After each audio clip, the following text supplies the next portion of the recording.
continuación vamos a tener con nosotros a Daniel Cam de Bucket Technologies. Daniel es un emprendedor que ha lanzado y construido varios negocios en la industria de las tecnologías de la información y con él vamos a hablar sobre un tema bastante interesante, Cashless, the challenge of moving from physical to digital. Good morning. Glad to be here. Let me ask a quick question. How many of you have cash in your pocket or purse right now? Let me raise your hand. Okay, so we are talking to the right crowd. So if I were to ask any one of you, let's say that jar of coins, and by the way, I'm going to use a lot of examples from the US, so forgive me. I haven't translated all the coins and banknotes into so let's say that's a jar of $100, approximately 30 pounds of coins. And you had to carry that around. Who would want that jar of coins to carry around all day? Okay, like no hands. How about if I gave you a $100 bill? Who would want that? Okay, some of you guys don't want free money? I could be giving away free money. And how many would want it digitally on their phone, Venmo, PayPal, almost the same, if not more. So I get the fun job of talking about cashless is because we actually have a problem with people still carrying cash, as 99% of you all have cash in your pockets. But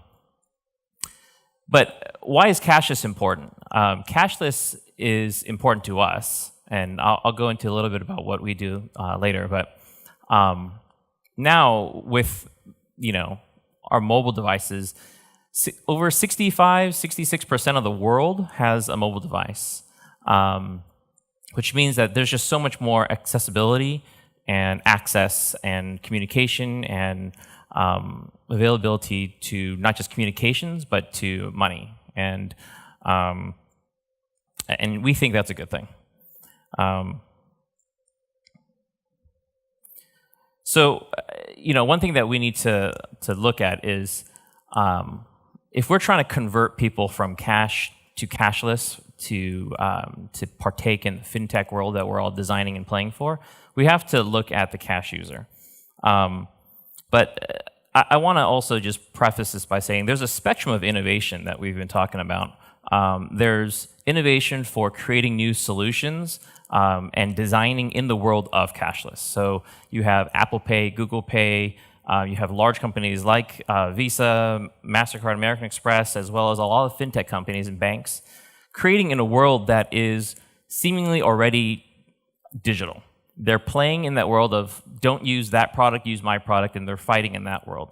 The other spectrum of innovation is there still needs to be a pathway to get there. Currently, there's only two options. There's cash, and you use cash, and you stay in cash, and you receive cash back. Or you decide to move over to digital, and you can use digital and stay digital and move digitally. Let me give you a quick story of an analogy to how cars have innovated, right? I won't go into the history of cars, but we've had more vintage type model cars to more modern cars, and they've all primarily been gas. The future, as Tesla would like it, would be to have electric cars. But it's not easy because people don't want to change. The infrastructure isn't there, batteries, charging stations, all that good stuff. So what has a lot of auto manufacturers done? They provide hybrids. And so you run on half gas, half electric. You can still add gas. You feel comfortable. There's gas stations. No problem. But the hope is to get people used to this behavior that you can do more with electricity. And that's one example of there needs to be a transition plan, and that's kind of what we're talking about here. Going back to the accessibility to money. So this is just kind of a little chart of the global wealth distribution of the planet. About 36 million people own about $128 trillion worth of wealth, where 3.5 trillion people own about 7.6. So you can see there's a really big disparity between the wealth distribution. And the entire point that I'm trying to make with this is where I'm going to drill down to a transition plan, is the closer you are to the poverty line, which I don't know if this thing works right here, the law of economics tells us that there's a higher propensity for these people to use cash. And that's just a fact that if you go around the world, 85% of all retail transactions are still made in cash. A large population of the planet is at or below the poverty line. And so when there's cash, 99% of the time that you use cash, what do you get back? You're getting coins. And so I'm going to just talk for a moment about the inefficiency of coins. Now, I know this is not a sexy topic. We're here to talk about the newest, fastest payment platform, and blockchain and crypto. And I'm not talking about crypto. I'm talking about actual coins, pennies, nickels, dimes, quarters, metals out of the ground. So just real quick, if you think about it, we are mining metals out of the ground. It's being controlled by the government's monetary authority. It's being minted. It's being transferred and distributed to banks. It goes to retailers. And then it ends up in the consumer's pocket.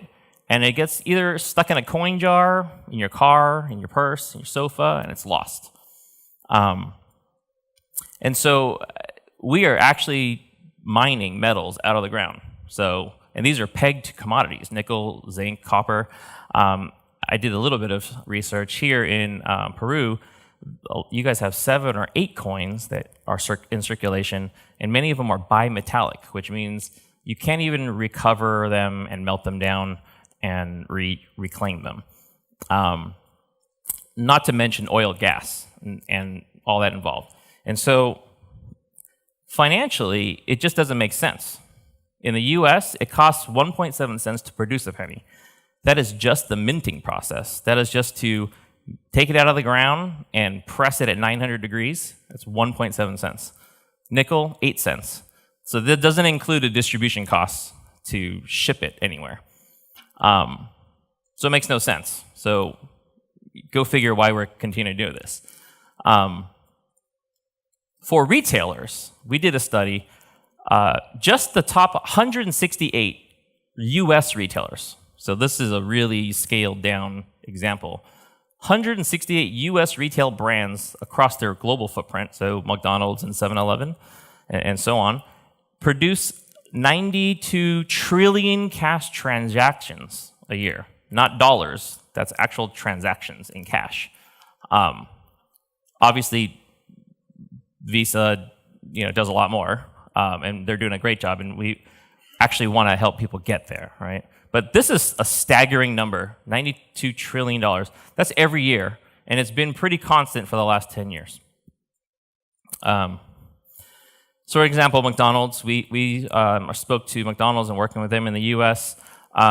We did a thought experiment, just the action of counting the coins. So if you pay with cash, and let's say your meal is $5.25, and you give them a $10 bill, just their, scooping into the coin cash register, looking at it and handing back, if that's 5 seconds of time, McDonald's as a whole is spending over almost 1,200 years of time just doing that action. Just a lot of scooping. That's not front and back office management. That's not cash drops. That's not cash in transit. That's not end-of-day reconciliation. That's literally just the scooping part. That equates to hundreds of millions of dollars in operational costs every year.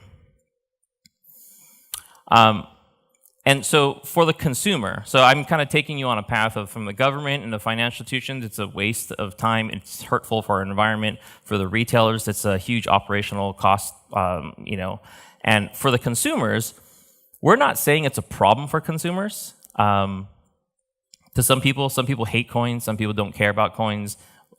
We like to just be conservative and say most people don't care about coins. But 13 billion US dollars go missing every year. So in that really busy slide where it ends up in your coin jar, that's my coin jar at home times about 128 million households in the US. And it's in the billions and billions of dollars globally. And that's just going missing. And a little fun fact is, in the US, there's a study that there's $62 million lost in landfills every year. So Americans are just throwing away coins every year.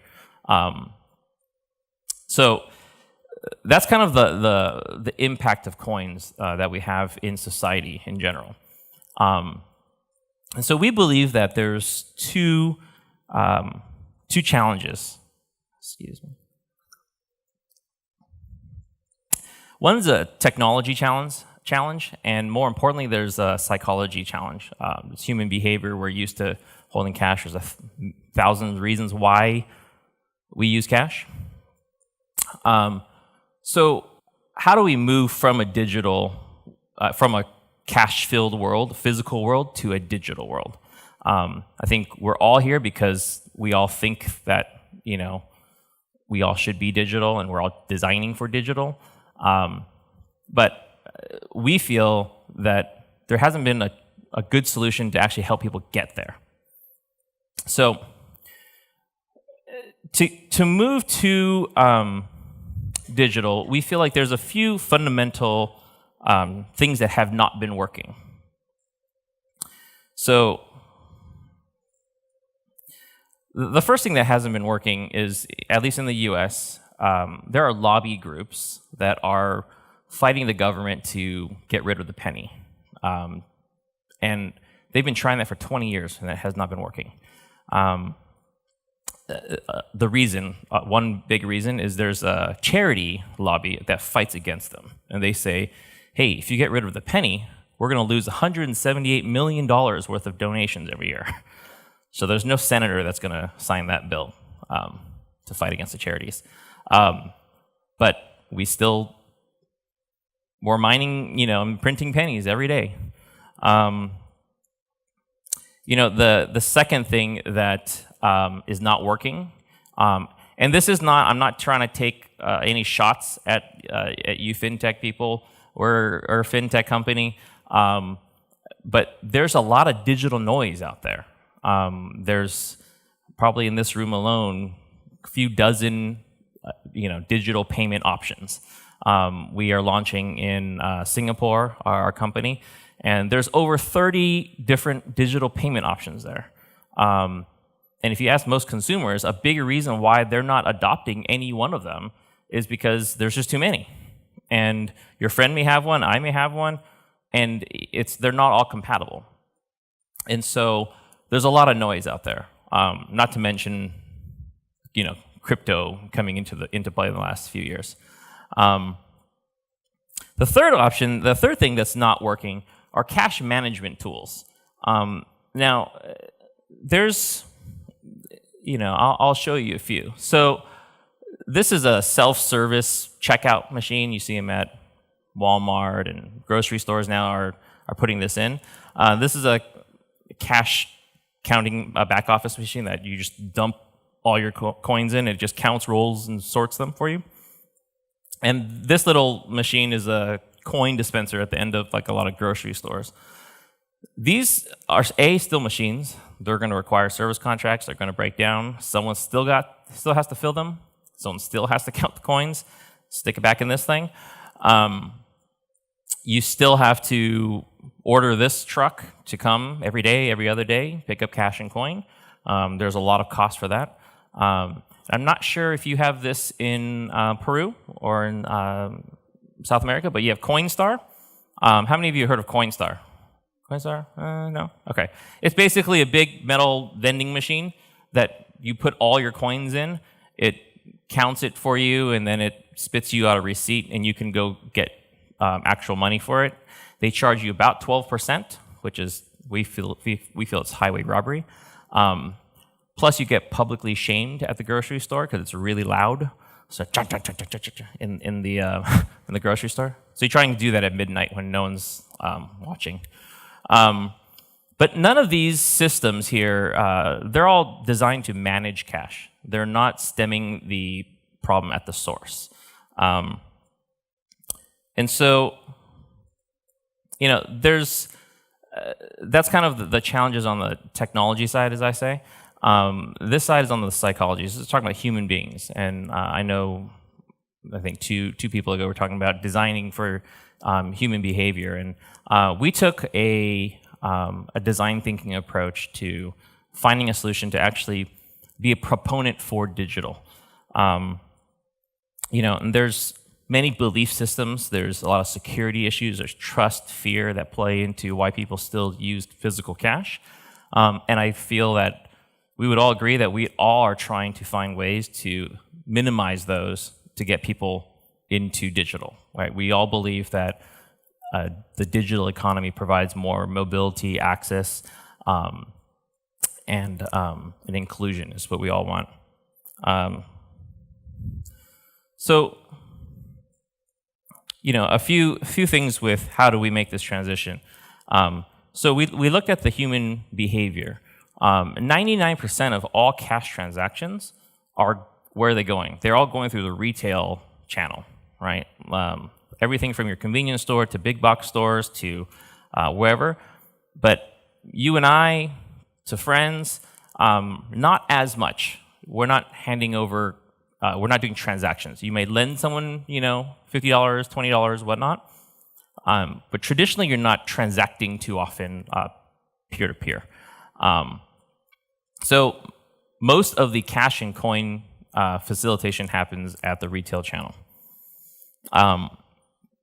We believe that the solution to moving to cashless is to stop trying to fight the faucet, and the faucet being this system that every national government is producing coins, right? There's a ton of reasons why they're doing that. I won't go into that. But if there's a way that we can plug the dam, and the dam is at the retail channel, at that cash register, at that point of sale. That is where all the cash is flowing, primarily out of the registers there. And so we believe there has to be a reason why people are going cashless, or to move them cashless. You can't just tell them, stop using cash, use your phone, stop using cash, use your credit card. Sure, there are adopters, but with 80% of the population still using cash, there's a reason why cash is still being used. So we've kind of micro-focused our business, Bucket Technologies, to really focus on, sorry, I didn't get that. People are used to getting coins back as well. We're focusing our business on what is the lowest common denominator of what everyone hates and dislikes, which I'll go back to, is coins. We can all agree. So it's easy for us to start with that. We're not saying that's the end-all game. The end-all game is what everyone is already designing for. We are not trying to be a payment platform. We are not a payment platform. We are literally trying to get people to a digital state so that they can be digital. They can exit to the PayPal's, Venmos, put in your Uber account. Once your money is digital, it's movable. And so with a software solution, we can move upwards from coins into banknotes and whatnot in the future. So I'll tell you a little bit about what we do at Bucket. I'll just read this. What we are is we're actually a platform. We interact with a transactional API. It's completely free, by the way.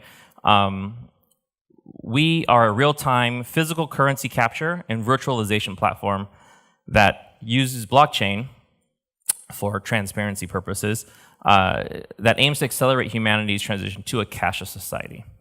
And some of you are still wondering, what do you do? And I'll continue to dive into that. We integrate with POS systems. So your point of sale systems, your Clovers, Revels, Shopkeeps, Square, NCR, Oracle Micros, whatnot. We integrate at the POS to facilitate a coinless cash transaction. And again, we're just starting at that part because Whether you use cash a little bit or a lot, we all hate coins. So our mission, again, is to accelerate humanity into a cashless society, into a digital economy. And we believe that it's good for humanity. So instead of me explaining how Bucket works, let me show you a quick video of how it works, and then we can resume.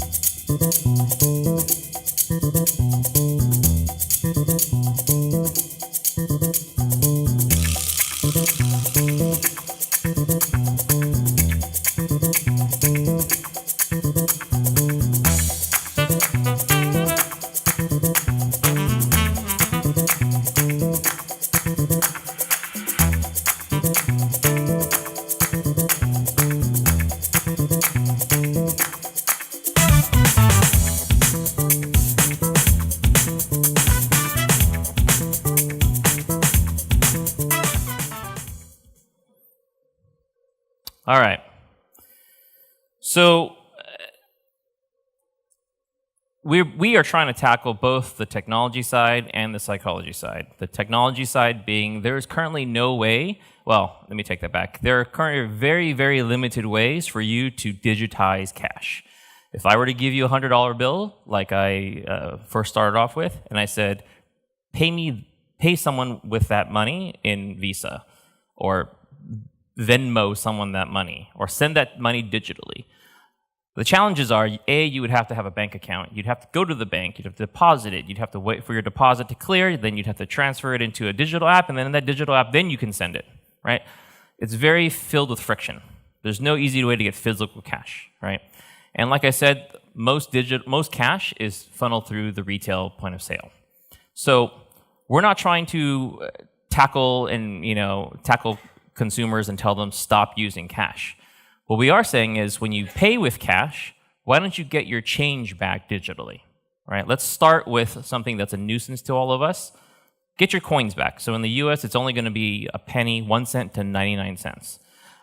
There's no way for money laundering. No one cares because it's under $1. But you would rather just have all your money stored in a digital piggy bank. And again, we're not a payment platform. We essentially, for the consumer, are a digital piggy bank. Completely free. Every cent is yours. You don't lose a penny. And for, where was I going with that? Yeah, and so you basically are digitizing your coins at the point of sale. For the cashier and the retailer, it's actually one less step for the cashier. Right there, back to my McDonald's example. If your meal was $5.25 and you gave them a $10 bill, the consumer says bucket the change. You would normally get $4.75 back, but if you bucket your change, you get $4 in paper notes back and a receipt. On the receipt, that paper is your money. It's 75 cents on there. That transaction is done. You're on your way. You'd scan that at a later time. You can enter it on the website, whatever way you need to get it into your account. That sits in an account, and when it hits $50, you can cash out. And again, like a piggy bank model, $50 is a threshold that we're starting off with in the US. It'll change country to country. But once you cross the threshold, you can cash out. Cash out to your bank account, cash out to a gift card, cash out to a Visa prepaid card, cash out to donate to a charity. And in the future, we'll be able to get your money to Uber, to PayPal, Venmo, Bitcoin, whatever digital format you want. We're also one of the other reasons why we have built this on blockchain is that this is a global problem. Coins are a global problem. And so we are actually launching this around the world. And in order to be able to, and a lot of people that travel and whatnot, in order to be able to remit your piggy bank to your home currency, we want to do that over like a protocol or platform like Stellar or Ripple or something like that. That could we can move it much faster and easier than traditional Forex. So let me go back. For the retailer, they have less work to do at the cashier. They save time. For a lot of fast food restaurants that have drive-throughs, it increases throughput of the drive-through about 15-20%, more customers and more cars through by not having to hand back coins. just those 5 to 8 seconds times all those cars adds up to be quite a bit. So what we're looking for and what we hope to do is we hope to form partnerships with governments, with banks, primarily with retailers. That's the distribution point for our software solution, and ultimately consumers. It's basically, if you drill down, we are looking for POS integrations. It takes both the POS provider and the retailer. We are working with some very, very large retailers in the U.S. that see tremendous value in this. A, partly because it's free. B, it's good for the environment. C, it's great for the consumer. It's free for the retailer, free for the consumer. And so we are doing this for a net positive for humanity. So going back to kind of innovation, and I know we're all striving for that, we want to be a support mechanism to all the fintech companies, to all the digital payment providers out there. There's a reason why globally most digital payment options are only about less than 10% usage. Maybe some are higher, some are lower, but it's not a huge usage rate. Cash is still king. Cash is still heavily used. In the US, it's not as much. It's about 35–40% is cash in retail transactions, but globally it's still about 80%. So we believe that there's a true need for innovation in the cash user experience. And if you focus there, you provide a pathway for people to move into a cashless and digital economy. I think I have a few minutes. If any of you have questions, I can answer any questions. Do we have time for questions? No? Okay, sorry. No time for questions. I'll be available afterwards, and come see me if you have any questions. So, thanks.